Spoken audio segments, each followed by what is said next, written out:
दर्शकवृन्द, म सत्यजितको तपाईहरु सबैलाई सालोम भन्न चाहन्छु। आज म क्षमाको विषयमा केही बोल्न चाहन्छु। यो एउटा जटिल कुरा हो, भने जस्तो सोचे जस्तो सजिलो छैन। यसको मनोवैज्ञानिक परिभाषा के हुन्छ भने आफूलाई हानि गर्ने व्यक्ति वा समूहलाई या जातिलाई या वर्गलाई उनीहरूप्रति क्रोध र बदलाको भावना जो उब्जेको हुन्छ त्यसलाई स्वविवेकी निर्णय गरेर त्याग्ने निश्चय लिनुलाई हामी क्षमाको प्रक्रिया भन्दछौँ। यो मनोवैज्ञानिक परिचय हो। बाइबलले पनि हामीलाई स्पष्ट भन्छ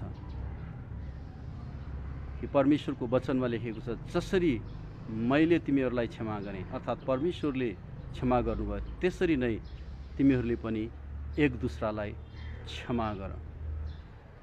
हामी हेर्छौँ मर्कुस 11:25 मा भनेको छ, हामी यदि प्रार्थना गर्न गइरहेका छौँ, संगतिमा गइरहेका छौँ, वेदीमा गइरहेका छौँ, हाम्रो भेटीलाई त्यही छोडेर जोसँग हाम्रो चित्त दुखाइ छ उसँग हामीले मिलाप गर्नु, क्षमा लेनदेन गर्नु कति जरुरी छ भन्ने कुरा प्रभु येशू ख्रीष्ट स्वयंले भनेर त्यसको महत्त्व जनाइदिनु भएको छ। क्षमामा 4 कदमहरू हुन्छ दर्शकवृन्द। कहिलेकाहीँ हामी एकैचोटि मिक्सअप गर्छौँ, खिचडी बनाउँछौँ र क्षमा दिने निर्णय त गर्छौँ, तर त्यो पुरा हुन सक्दैन र फेरि हामीलाई रिस उठ्न थाल्छ। पहिलो कदम हो, म के कुरामा क्रोधित भइरहेको छु, मेरो भावना के कुरामा डिस्टर्ब भइरहेको छु, कसको नाम सम्झेदेखि, कसको अनुहार सम्झेदेखि, कुन समूह र जातिलाई सम्झेदेखि, कुन देशलाई सम्झेदेखि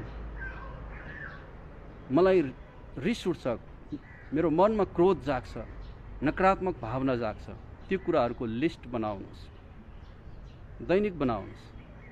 यो पहिलो कदम हो। हामीलाई सानो हुर्किँदैदेखि बाबुआमाबाटै चोट लागेको हुनसक्छ, ती कुराहरू पनि लेख्नुहोस्। दाजुभाइ, आफन्त, छरछिमेकी, ती कुराहरूबाट पनि हामीलाई चोट लागेको हुनसक्छ। त्यसपछि लिस्ट बनाइसकेपछि निर्णय लिनुहोस्। निर्णय लिनु भनेको क्षमा दिनु होइन, क्षमाको सुरुवात हो।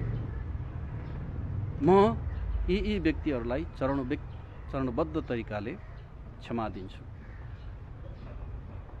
तेस्रो कदम, क्षमा चाहिँ एउटा प्रक्रिया हो, तपाईँ त्यसमा लागिरहनुहोस्। एकैचोटि क्षमा पुरा हुँदैन, त्यसको एउटा प्रक्रिया छ। बिस्तारै फर्गिभ एन्ड फर्गेटको एउटा प्रक्रिया छ, क्षमा दिनु र त्यसलाई बिर्सनुको। तेस्रो नम्बर हो त्यो। अनि चौथोमा तपाईले आफ्नो भावनाको कैदबाट, क्रोधको कैदबाट, रिसको कैदबाट मुक्त गर्ने निर्णय गर्नुहोस्। यो 4वटा कदम हो। क्षमा नदिनु एउटा रोग हो, त्यसको पनि चरणहरू हुन्छ। सुरुमा केही पनि होइन जस्तो लाग्छ, तर त्यो भित्रभित्र तितोपनाको जरा बढ्दै बढ्दै बढ्दै जान्छ र कि त ऊ सुसाइड गरेर मर्छ कि अरूलाई मार्छ। त्यसको अन्त डरलाग्दो हुनसक्छ। यसकारण यो क्षमा जरुरी छ। प्रभु येशूले हामीलाई यसको उदाहरण दिइसक्नु भएको छ। न त हामीले कसैलाई मार्नुपर्छ, न आफै मर्नुपर्छ। उहाँ आफैले आफ्नो प्राण दिएर त्यो मृत्युको मूल्य चुकाइसक्नु भएको छ। अब हामीले केवल प्रभुको नमुनालाई पछ्याएर प्रक्रियागत रूपमा क्षमाको प्रोसेसमा हामी लाग्नुपर्छ। यो एउटा रोग हो। हाम्रो लागि यो रोगबाट निको हुनलाई डाक्टरको खाँचो पर्छ। पवित्र आत्मा डाक्टरको रूपमा हामी भित्र रहेर काम गर्नुहुन्छ। भित्र हाम्रो भावनामा काम गर्नुहुन्छ, मस्तिष्कमा काम गर्नुहुन्छ, हृदयमा काम गर्नुहुन्छ। त्यसपछि हामीलाई शक्ति दिनुहुन्छ क्षमा गर्नको लागि। आफ्नै शक्तिले हामी सक्दैनौँ। एउटा रोगीले आफ्नो मुटुको अपरेसन आफै गर्न सक्दैन, आफ्नो किडनीको अपरेसन आफै गर्न सक्दैन, चाहे ऊ डाक्टर नै किन नहोस्, चाहे ऊ विशेषज्ञ नै किन नहोस्। उसले आफ्नो हृदय, आफ्नो मुटु, आफ्नो कलेजोको शल्यक्रिया आफैले गर्न सक्दैन। हामीलाई डाक्टरहरूको पनि डाक्टर परमेश्वरको खाँचो छ, प्रभु यीशु ख्रीष्टको खाँचो छ। हामी उहाँलाई बोलाउँछौँ, उहाँले हामीलाई त्यो समस्यासँग जुझ्न उहाँको पवित्र आत्मा पठाउनुहुन्छ र हामी गाह्रो भए तापनि त्यसलाई क्षमाको प्रक्रियालाई पुरा गर्न सक्छौँ। क्षमा दिनु भनेको आफै कैदबाट मुक्त हुनु। हामी सोच्छौँ कि मैले क्षमा दिन भने उसलाई हानि पुग्छ होला भनेर, त्यो हुँदैन।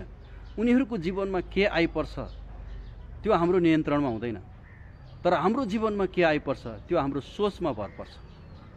जब हामी क्षमा दिँदैनौँ, जब हामी भावनामा पीडित हुन्छौँ, तडपिन्छौँ, रिसाउँछौँ, क्रोधित हुन्छौँ, तब हाम्रो शिरमा, मस्तिष्कमा विभिन्न किसिमका हार्मोन्सहरू पैदा हुन्छ, जसले सम्पूर्ण रगतमा गएर सम्पूर्ण अङ्गहरूमा रोगहरू, शारीरिक रोगहरू, मानसिक रोगहरू हामीमा थुपरिदिन्छ र हाम्रो जीवन झन्झन बन्धनमा पर्दै जान्छ। यसकारण क्षमा नदिनुले आफूलाई होइन, अरूलाई होइन, आफैलाई बढी हानि नोक्सानी गर्छ। क्षमा नदिने कार्य चाहिँ सुसाइडल हो, आत्मघाती हो। जति सक्दो त्यसलाई रिलिज गर्न सकियो त्यति छिटो तपाईँलाई र मलाई फाइदा हुन्छ। दर्शकवृन्द, जब हामी क्षमा दिने निर्णय गर्छौँ, प्रभुको सहायता माग्छौँ, क्रमबद्ध तरिकाले लाग्छौँ भने हाम्रो मस्तिष्कमा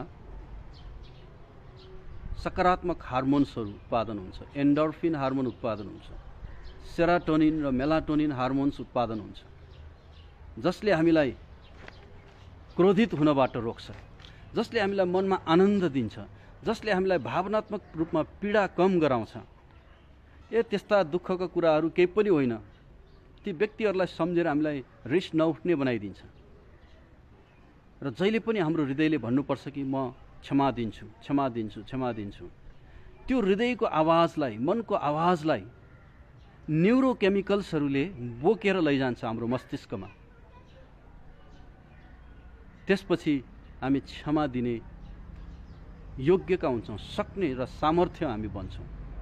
त्यो त्यत्तिकै हुने होइन, हाम्रो शरीरमा भएका न्युरोकेमिकल्सले त्यो सूचना लिएर जान्छ। यो जरुरी छ हाम्रो लागि। क्षमा दिइसकेपछि अरू दुईवटा कदमहरू हामी ल्याउन सक्छौँ। पहिलो कदम, रिलिज द फिलिङ, क्षमा नदिने भावनालाई निकालेर फ्याँकिदिनु। दोस्रो कदम रेस्टिट्युसन हो, अर्थात् क्षतिपूर्ति गरिदिनु। कसैलाई हामीले हानि पुर्याएका छौँ भने त्यसको क्षतिपूर्ति गरिदिनु। बाइबलमा हामी जक्कैको जीवनबाट यो कुरा सिक्छौँ। उसले जो जतिबाट आवश्यकताभन्दा बढी कर उठाएको थियो उनीहरूलाई उसले फिर्ता गरिदियो, रेस्टिट्युट गरिदियो। अनि तेस्रो कदम हुन्छ रेस्टोरेसन, अर्थात् पुनर्स्थापन। रिलिज गर्नु, बिर्सनु, रेस्टिट्युसन अर्थात् क्षतिपूर्ति दिनु या पुनर्भरण गर्नु, तेस्रो चाहिँ रेस्टोरेसन अर्थात् मिलाप गर्नु। क्षमा दियो भन्दैमा अरू दुईटा कदमको जरुरत चाहिँ छैन, तर गर्यो भने चाहिँ एकदमै राम्रो हैन। कतिपय घटनाहरू यस्ता हुन्छन्, क्षमा त दिइन्छ तर सम्बन्ध पुरानो पहिलाको जस्तो हुन सक्दैन। कोही व्यक्तिहरूलाई, सानो नानीमा विशेष गरी हाम्रा छोरीहरूलाई कसैले दुर्व्यवहार गरेको होला आफन्तहरूबाट। तपाईहरूले क्षमा त दिन सक्नुहुन्छ तर सम्बन्ध चाहिँ पुरानै जस्तो सुमधुर चाहिँ नहुन सक्छ। ठिकै छ, नभए पनि फरक पर्दैन, क्षमा पुरा भयो। उसप्रति तपाईँले नकारात्मक भावना सोचिरहनु अब जरुरत छैन, किनभने तपाईँले उसलाई रिलिज गरिसक्नु भयो। तर यो जरुरी छैन कि उसँग टाँसिनुपर्छ, फेरि नजिक हुनुपर्छ, त्यो जरुरी छैन। हुन सक्ने अवस्था छ भने राम्रो। कतिपय व्यक्तिहरूको चाहिँ क्षमा दिइसकेपछि झन् राम्रो, पहिलाको भन्दा राम्रो सम्बन्ध भएको छ, हुन्छ। तर कतिपयको चाहिँ हुने स्थान हुँदैन। नभए पनि क्षमाको प्रक्रिया चाहिँ पुरा भएको हामीले मान्नुपर्छ।